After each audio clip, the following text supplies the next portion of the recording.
प्रिय छात्रों, मैं रामानुज पांडे आज आप लोगों को अपराध की विस्तृत जानकारी प्रदान करूंगा।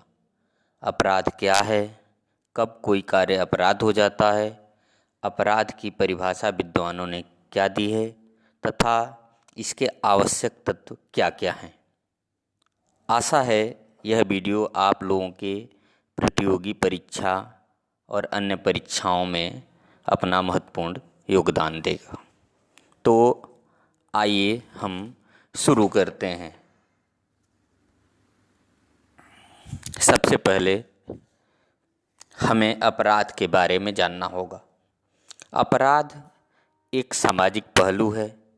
राज्य जब से अस्तित्व में आया तब से ही कुछ कार्यों को अपराध की श्रेणियों में उसने बांट दिया।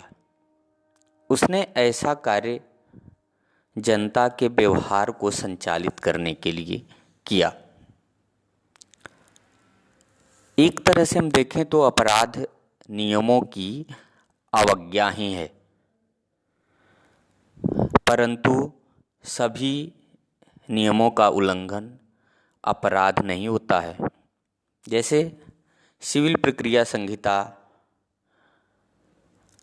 भारतीय संविदा अधिनियम 1872 के अंतर्गत ब्रीच ऑफ कॉन्ट्रैक्ट यानी संविदा भंग, ये अपराध नहीं माने जाते हैं।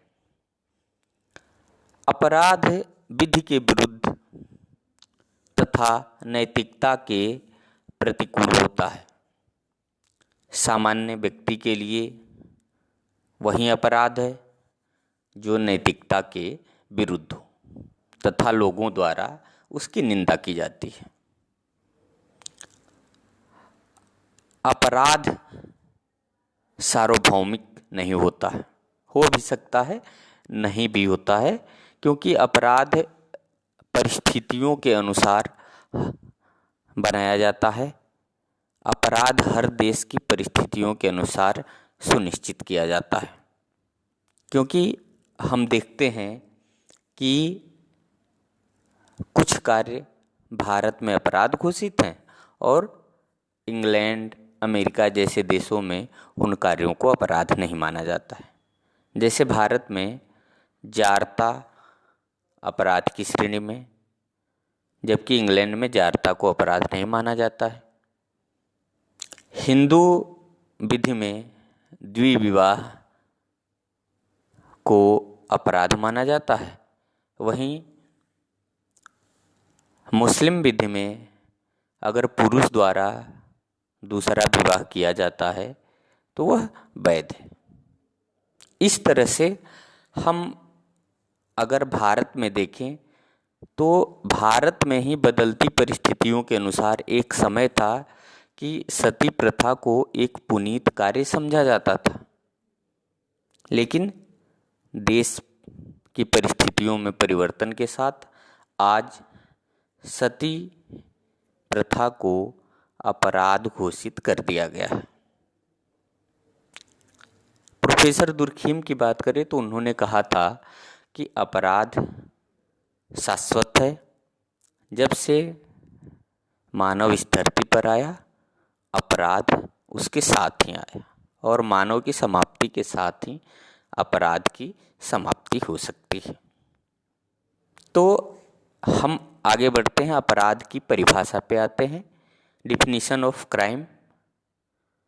तो अपराध की परिभाषा विभिन्न विद्वानों ने भिन्न भिन्न प्रकार से देने की कोशिश की है। सबसे पहले अगर हम बात करें ऑस्टिन महोदय की, तो उन्होंने कहा जिसके लिए व्यक्ति परिवाद करे।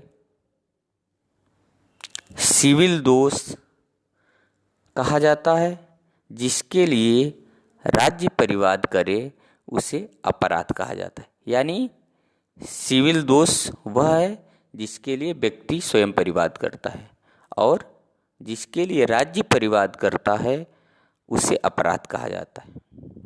ब्लैकस्टोन ने अपनी प्रसिद्ध पुस्तक commentaries of law of England में अपराध को परिभाषित करते हुए कहा कि जो सार्वजनिक विधि के विरुद्ध या बनाए नियमों के चूक से उत्पन्न हो उसे ही अपराध कहा जाता है। अब सार्वजनिक विधि क्या है? तो ऑस्टिन ने इसे संवैधानिक विधि की तरह ही माना है। संवैधानिक विधि की तरह ही सार्वजनिक विधि है। जर्मन्स ने इसे पॉजिटिव लॉ की तरह माना है। स्टीफन महोदय ने अपराध को परिभाषित करते हुए कहा, अपराध वह कार्य है जो न केवल विधि द्वारा वर्जित हो बल्कि समाज के नैतिक विचारों के प्रतिकूल भी हो। यानी स्टीफन महोदय का कहना है कि केवल विधि द्वारा वर्जित ही नहीं होना चाहिए, वो नैतिकता के विरुद्ध भी होना चाहिए। लेकिन ये जरूरी नहीं है कि प्रत्येक अपराध नैतिक भावना के प्रतिकूल ही हो। जैसे अगर भिखारी को भीख हम नहीं देते तो नैतिकता के प्रतिकूल तो है, लेकिन यह अपराध नहीं है। जबकि अपनी पत्नी को, बच्चों को भोजन न देना या भोजन के बिना मार डालना ये आपराधिक कार्य है। अब केनी महोदय की बात की जाए तो केनी ने कहा है, जिसका अनुशास्त्री दंड है तथा जिसे अगर कोई क्षमा कर सकता है तो वह है सम्राट, उसे ही अपराध कहा जाता है। यानी अपराध के लिए दंड दिया जाता है और उसे क्षमा सम्राट कर सकता है। लेकिन उनकी जो परिभाषा है वो भारतीय दंड संहिता में दिए गए प्रावधान के अनुकूल नहीं है, क्योंकि भारत में पहले तो सम्राट ही नहीं है, यहाँ राष्ट्रपति को अधिकार दिया गया है। तो यह भारतीय दंड संहिता के अनुरूप नहीं है। कीटन के अनुसार जिसके लिए राज्य स्वयं अभियोजन चलाता है, न कि वह उसे पीड़ित व्यक्ति पर छोड़ देता है, तो उसे अपराध कहा जाता है। यानी इन्होंने भी वही बात कही कि राज्य जिसके लिए अभियोजन चलाए वही अपराध है। मिलर के अनुसार विधि द्वारा निषिद्ध या दंड के भय से रोके गए कार्य अपराध हैं जिसके लिए राज्य अभियोजन चलाता है। पैटर्न के अनुसार अपराध के निम्नलिखित लक्षण हैं। पैटर्न परिभाषा न देके वो अपराध के लक्षण को बताते हैं। वो कहते हैं अपराध का लक्षण है आरोपित करना, क्षमा करना, दंड देना। इस प्रकार कहा जा सकता है कि अपराध वह कार्य है जिसे राज्य द्वारा समुचित रूप से शासन व्यवस्था को संचालित करने के लिए जो नियम बनाए जाते हैं उनका उल्लंघन है। अर्थात विधि द्वारा जिन कार्यों को अपराध घोषित किया गया है उन विधियों का उल्लंघन ही अपराध है। हम अगर भारतीय दंड संहिता की बात करें, आईपीसी की बात करें, तो इसमें क्राइम शब्द की जगह अफेंस शब्द का प्रयोग किया गया है। इसमें क्राइम शब्द का प्रयोग नहीं किया गया, अफेंस शब्द का प्रयोग किया गया है। आईपीसी यानी भारतीय दंड संहिता की धारा 40 में अपराध को परिभाषित किया गया है। और इसमें बताया गया है कि ऐसा कार्य जो भारतीय दंड संहिता या किसी स्थानीय या विशेष विधि द्वारा अपराध घोषित हो वही अपराध है। यानी विधि के उल्लंघन को ही अपराध घोषित किया गया है। अब अगर हम अपराध के आवश्यक तत्वों को देखें तो अपराध के आवश्यक तत्व हैं। नंबर 1, व्यक्ति या मानव। नंबर 2, अपराध करने का आशय या दुराशय या मेंसरिया। नंबर 3, कार्य या कार्य का लोप। नंबर 4, दूसरे व्यक्ति को क्षतिकारित करना। यानी ये 4 तत्व रहेंगे तो कोई कार्य अपराध हो जाएगा। तो सबसे पहले हम चर्चा करते हैं मानव या व्यक्ति की। तो हम देखते हैं कि व्यक्ति शब्द की परिभाषा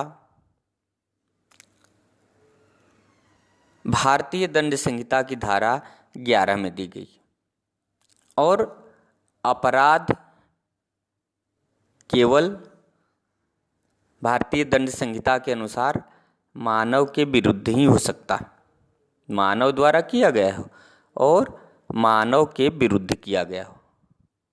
पशुओं के द्वारा अपराध नहीं किया जा सकता है। इसके पीछे कुछ कारण था। पहला कारण यह है कि उस पर कार्य को किसी निश्चित प्रकार से करने का दायित्व होता है। मानव पर किसी कार्य को निश्चित तरीके से करने का दायित्व होता है। और दूसरा कारण यह है कि व्यक्ति जो राज्य द्वारा दंड दिया जाता है उसको धारण करने की क्षमता भी रखता है। तो भारतीय दंड संहिता की धारा 11 में व्यक्ति शब्द की परिभाषा दी गई है, जिसके अनुसार व्यक्ति शब्द से कंपनी, संघ, व्यक्तियों का निगमित या अनिगमित समूह शामिल है। प्रारंभिक समय में कंपनी या निगम को दंड नहीं दिया जाता था। इसके पीछे भी कुछ कारण था। कारण ये था कि कंपनी या निगम के पास अपना शरीर नहीं होता है, कंपनी या निगम के पास अपना मस्तिष्क नहीं होता है। कंपनी या निगम स्वयं से आदेश नहीं देते हैं। तो प्रारंभिक समय में माना जाता था कि जब कंपनी के पास अपना शरीर ही नहीं होता है, मस्तिष्क ही नहीं होता है, वो आदेश ही नहीं देता है, तो उसको दंडित कैसे किया जा सकता है। लेकिन परिस्थितियां बदली और अब सबसे पहले अगर हम चर्चा करें किंग बनाम डेली न्यूज़पेपर, तो इसमें न्यायालय ने कहा कि कंपनी के पास भौतिक शरीर नहीं होता है, वो प्राकृतिक व्यक्ति नहीं होता है कि उसके आँख, नाक, कान, मुंह हो, इसलिए उसे कारावास की सज़ा नहीं दी जा सकती है। वहीं एशियाटिक पेट्रोलियम कंपनी के बाद में न्यायालय ने निर्णित करते हुए कहा कि कंपनी का मस्तिष्क नहीं होता है, उसके द्वारा जो आदेश दिए जाते हैं वो उसके अधिकारियों के द्वारा दिया गया आदेश होता है। इसलिए कंपनी को दंडित नहीं किया जा सकता। ये अलग बात है, उसके अधिकारी उसके लिए दंडित हो सकते हैं। वहीं महाराष्ट्र राज्य बनाम सिंडिकेट कंपनी के बाद में न्यायालय ने निर्णित करते हुए कहा कि एक कंपनी जारता, बलात्कार के लिए दंडित नहीं की जा सकती, परंतु कंपनी को भारतीय दंड संहिता की धारा 420, 403, 406 के अंतर्गत दंडित किया जा सकता है। अगले केस में एमबी जवाली बनाम महाराजन एंड कंपनी के बाद में न्यायालय ने निर्णित करते हुए कहा कि कंपनी को क्षतिपूर्ति के लिए बाध्य किया जा सकता है। यानी अगर न्यायालय क्षतिपूर्ति की बात करता है तो कंपनी से लिया जा सकता है, क्योंकि कंपनी के पास अपना फंड होता है तो कंपनी क्षतिपूर्ति करेगी। लेकिन अगर कारावास देने, जेल की सज़ा देने की बात हो तो जेल की सज़ा कंपनी के पास भौतिक शरीर होता नहीं है तो उसे नहीं दिया जा सकता है, इसलिए कारावास की सज़ा उसके अधिकारियों को दिया जाएगा। इस तरह से नंबर 2 पे आते हैं अपराध का आशय।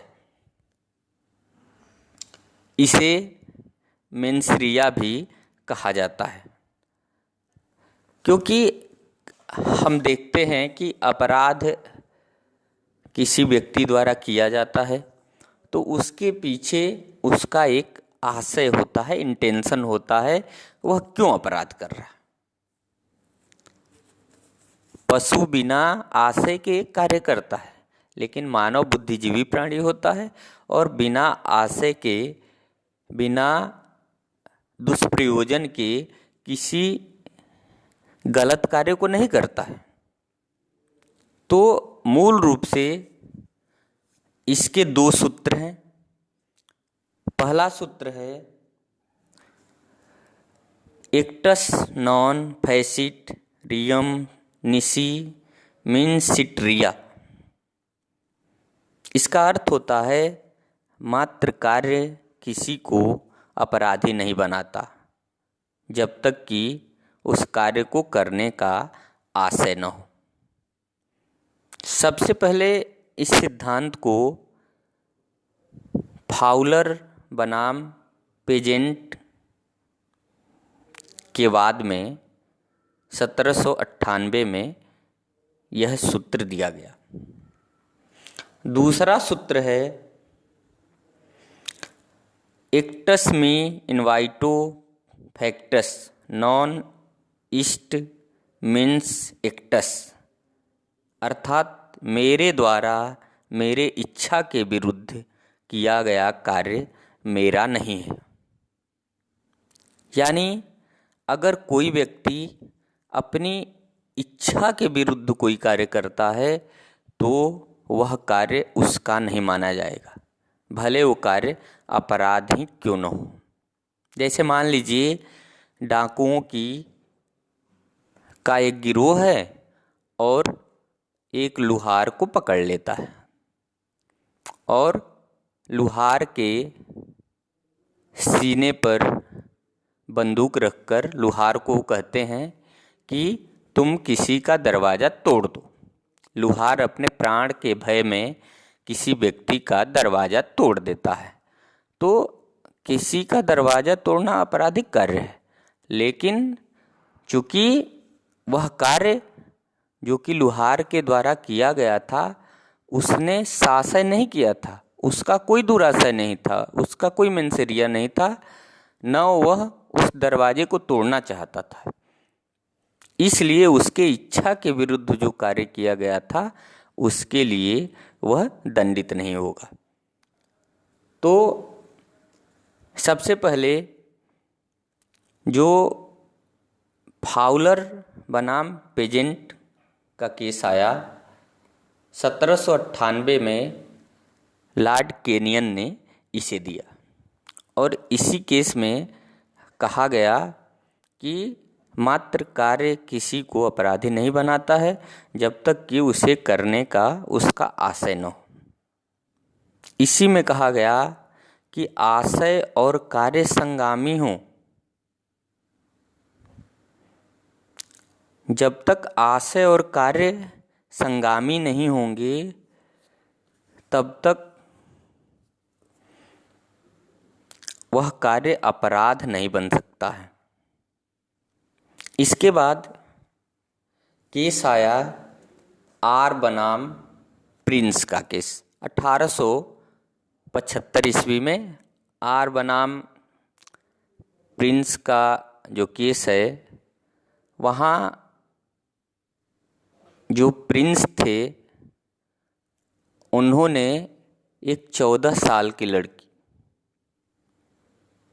फिलिप्स नाम था उसका, उसको लेकर भाग गए थे।